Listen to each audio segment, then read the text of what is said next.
जय हिंद। आज की इस वीडियो के माध्यम से समझने वाले पॉलिनोमियल का लेक्चर नंबर 3 होने वाला। आज लेक्चर नंबर 3 चैप्टर का नाम है पॉलिनोमियल, क्लास 10 का। आज हम टॉपिक कवर करने लेक्चर नंबर 1 में और लेक्चर नंबर 2 में हम बता दिए थे constant term, algebraic expression, polynomial के बारे में। लेक्चर नंबर 2 में बता दिए थे ग्राफ वाला जीरो पॉलिनोमियल। आज लेक्चर नंबर 3 में आज हम लोग समझने वाले हैं topic to covered relationship between the zero and coefficient of a quadratic polynomial. मतलब कि इसमें कुछ फार्मूला आएगा। अब यहाँ से जो है पॉलिनोमियल का चैप्टर अब बेसिक होने वाला है, ये क्लियर रहेगा तभी अब क्वेश्चन अब बन पाएगा। ठीक है, मतलब कि relationship between zero and coefficient of quadratic polynomial. Quadratic polynomial का जैसे क्वाड्रेटिक पॉलिनोमियल, क्वाड्रेटिक पॉलिनोमियल। ठीक है, आज का लेक्चर छोटा होने वाला, फिर लेक्चर नंबर 4 में बहुत सारा क्वेश्चन करने वाले हैं। ठीक है, क्वाड्रेटिक पॉलिनोमियल का जो फॉर्म होता था, फॉर्म लिखने का जो तरीका होता था ax² plus bx plus c, ये होता था इसका लिखने का तरीका। ये हो गया आपका लिखने का तरीका। ठीक है, ये ax² plus bx plus c ये क्वाड्रेटिक पॉलिनोमियल है, इसका भी कुछ जीरो हो सकता है। ठीक है, क्वाड्रेटिक पॉलिनोमियल में डिग्री क्या है? डिग्री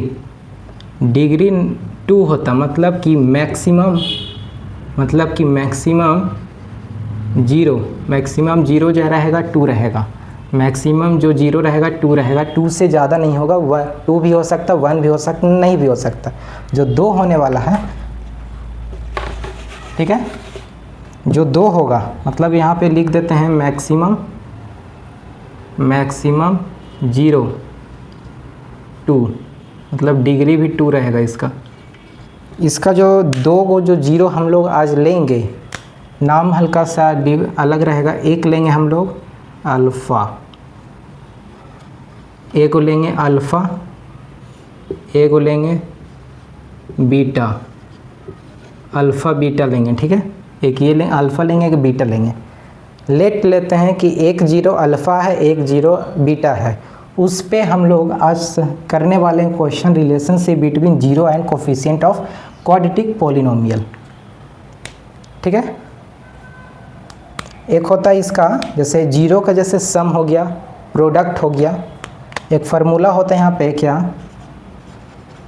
सम ऑफ जीरो क्या होगा? माइनस कोफिशिएंट ऑफ बी, मतलब यहाँ पे x हो जाएगा, coefficient of x divided by, ठीक है, divided by coefficient of x²। ये आपका फार्मूला हो गया क्या?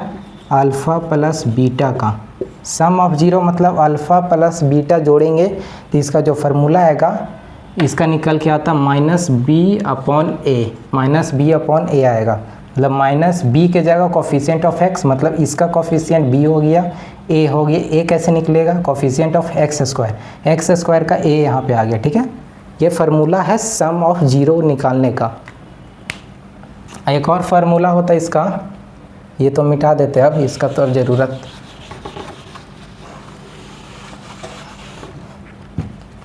एक और होता है कि प्रोडक्ट ऑफ जीरो, मतलब कि अल्फ़ा बीटा प्रोडक्ट कर दिए। जैसे अल्फ़ा इंटू बीटा लिखेंगे, मतलब अल्फ़ा बीटा हो गया, प्रोडक्ट हो गया, ये है ना। तो इसका जो फार्मूला होता है, इसका फार्मूला होगा constant term divided by minus coefficient of x², मतलब कि c/a होगा। माइनस यहाँ नहीं लगेगा। ठीक है, c/a हो गया। c मतलब c, यहाँ पे कांस्टेंट टर्म आता था। एक हम एग्जांपल दे देते, जैसे 5x² प्लस 10x प्लस 20, ये जैसे ये एक एग्जांपल हो गया। तो यहाँ पे 220 जो कांस्टेंट टर्म है, मतलब 20 जो रहेगा c रहेगा, a जैसे रहेगा 5 रहेगा, x² का कोफिशिएंट कांस्टेंट टर्म मतलब c। ठीक है, ये इंट्रोडक्शन हो गया। अब इस पे क्वेश्चन करेंगे। मतलब कि कुल मिला के सम ऑफ जीरो, जैसे sum of zero alpha plus beta, इसका फार्मूला ये याद रखिए, नहीं तो शॉर्ट में माइनस बी बाई ए याद रखिए। ठीक है, ऐसे आसान यही है। फिर एगो product of zero alpha beta, ये याद रखिए, नहीं तो शॉर्ट में एगो ये हो गया सी अपॉन ए हो गया, और एक हो गया माइनस बी अपॉन ए। ये हो गया सम के लिए, और ये हो गया आपका प्रोडक्ट के लिए, प्रोडक्ट के लिए। ठीक है, एक क्वेश्चन करने वाले हैं, लेक्चर आज छोटा होगा। फिर लेक्चर नंबर 4 में हम लोग क्वेश्चन ढेर सारा करने वाले हैं। अब एक क्वेश्चन है, ये जो क्वेश्चन जो है CBSE 2008 में आ चुका है बोर्ड में। क्वेश्चन है कि find the zero of the polynomial this 6x² - 3 - 7x and verify करना the relationship between zero and the coefficient. ठीक है, मतलब ये क्वाड्रेटिक इक्वेशन मतलब दे दिया, पॉलिनोमियल, क्वाड्रेटिक पॉलिनोमियल दे दिया। हम लोग को अब सिंपल याद रखना क्या दिया हुआ है, रिलेशनशिप। मतलब जो सम का फार्मूला था b अपॉन ए था, प्रोडक्ट का था फार्मूला क्या था, c अपॉन ए। ठीक है, वो जो जीरो आएगा, इसका जो जीरो आएगा उसको सम करने पे निकाल के देखेंगे कि रिलेशन प्रूफ हो रहा है कि नहीं। ठीक है, एक ये वाला फार्मूला से या ये करेंगे b अपॉन ए c अपॉन ए वाला, और एक ही डायरेक्ट करेंगे, इसका निकालेंगे। तो क्वेश्चन है कि 6x² - 3 - 7x²। ठीक है, इसको क्या करेंगे, सबसे पहले स्टैंडर्ड फॉर्म में लिखेंगे। स्टैंडर्ड फॉर्म का जो क्वाड्रेटिक इक्वेशन पॉलिनोमियल है ax² plus bx plus c का फॉर्म में आगे लिखेंगे। ये आप देख सकते हैं कि bx इधर है, c इधर है। 6x² - 7 - 3 ये हो गया आपका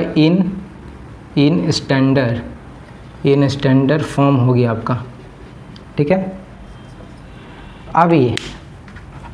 अब यहाँ पे जो चीज़ हो जा रहा है, यहाँ पे जो है मिडिल टर्म स्प्लिटिंग में क्या करना था कि -7x को हम क्या लिखें जो सम हो के -7x आ जाए और प्रोडक्ट ये दोनों का आ जाए। मतलब कि 6x² × 3 मतलब 18x² आ जाए। ठीक है, तब हम इसको प्रोडक्ट कर लिए, मतलब 18 आ गया। 18 का फैक्टराइज करेंगे। ये तो 8, 9 वाला टॉपिक है, तो उतना समझाना कोई ज़रूरी नहीं है इसका। ठीक है, और 3 में 1 हो गया। तो आप ये देख सकते हैं कि अगर हम 9 और 2 लेंगे, मतलब कि दो नंबर ऐसा सोचिए प्लस माइनस में कि जो सम करने पे -7x आ जाए।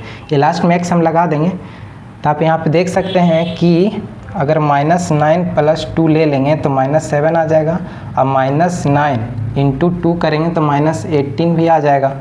तो हो गया रिलेशन। तो यहाँ पे लिख देते 6x² - 9x + 2x - 3। इसमें से कॉमन क्या होगा, 3x। अब गुना क्या करेंगे, 2 हो जाएगा, तभी आएगा 2x - 3। अब यहाँ पे कुछ तो होगा नहीं, तो यहाँ पे हम करेंगे, यहाँ पे क्या मतलब यहाँ पे कॉमन लेंगे कि बीच वाला भी उसका सेम आ जाएगा, मतलब कि 1 लेंगे, +1 लेंगे। तो यहाँ पे 2x - 3 आ गया, मतलब कि 3x + 1 2x - 3 आ गया। ठीक है, एक ये आ गया, एक ये गया, मतलब कि 3x + 1 = 0, और एक 2x - 3 = 0 आ गया। x का वैल्यू आ गया -1/3, और एक आ गया x = 3/2। x को हम यहाँ पे ले लेते हैं अल्फ़ा -1/3, ये हो गया आपका बीटा 3/2 ले लेते हैं, लेट कर लेते हैं, क्योंकि जीरो अल्फ़ा बीटा के बारे में हम लोग को पढ़ना है। ये तो आ गया आपका जीरो, यहाँ पे जीरो आ गया ये वाला चीज़। अब हम लोग को क्या करना है, यहाँ पे अब हम लोग को करना वेरीफाई। यहाँ पे लिखा है ना वेरीफाई कैसे करेंगे, लिखेंगे सम। ये दोनों को आगे आपको अलग से सम करना है। सम ऑफ जीरो कितना होगा, मतलब alpha plus beta. Sum of zero alpha plus beta, मतलब 3/2 प्लस मतलब -1/3, तो यहाँ पे हो जाएगा 6 हो गया। यहाँ से ये मतलब ये तो एलसीएम वाला चीज़ हो जाएगा 3 -3 तो 9/2, मतलब कि हो गया आपका 7/6 हो गया। ये आपका जो आ गया ये मतलब कि ये जो आपका आ रहा है -b/a आ रहा है, -b/a ही आ रहा है ना, क्योंकि सम का जो वैल्यू जो -b/a के बराबर ये आना है। ये वेरीफाई कैसे करेंगे, ये फार्मूला हम बताए थे सम ऑफ जीरो मतलब -b/a आएगा।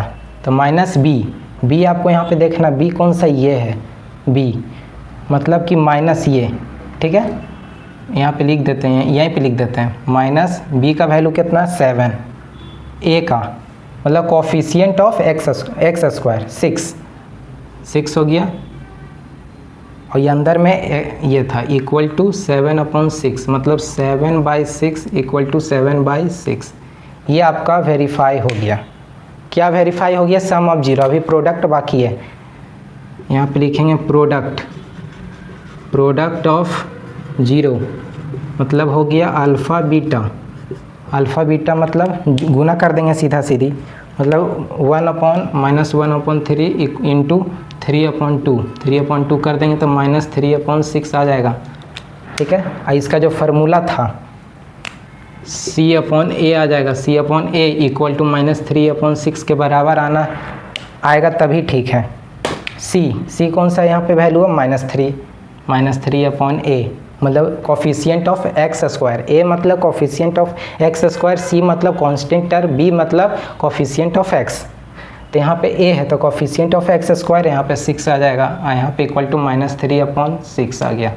तो आप एक देख सकते हैं कि एक ये वाला चीज़, आप यहाँ पे ये देख सकते हैं कि ये वाला चीज़, ये वाला मतलब नहीं, एक ये वाला और एक ये वाला, मतलब ये एक टाइप से ये हो गया आपका वेरीफाई करना था। यहाँ पे क्या बोल रहा था, find the zero of polynomial zero, alpha beta एक ये निकालें हम लोग, एक ये निकालें, और verify the relationship between the zero and the coefficient.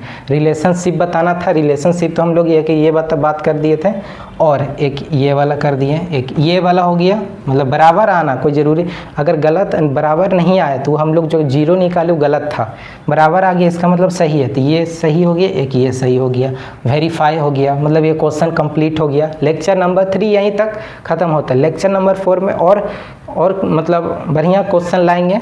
Lecture number 4 में ये 3 था, ठीक है। इसी के साथ नेक्स्ट लेक्चर में मिलेंगे नेक्स्ट टॉपिक के साथ। धन्यवाद।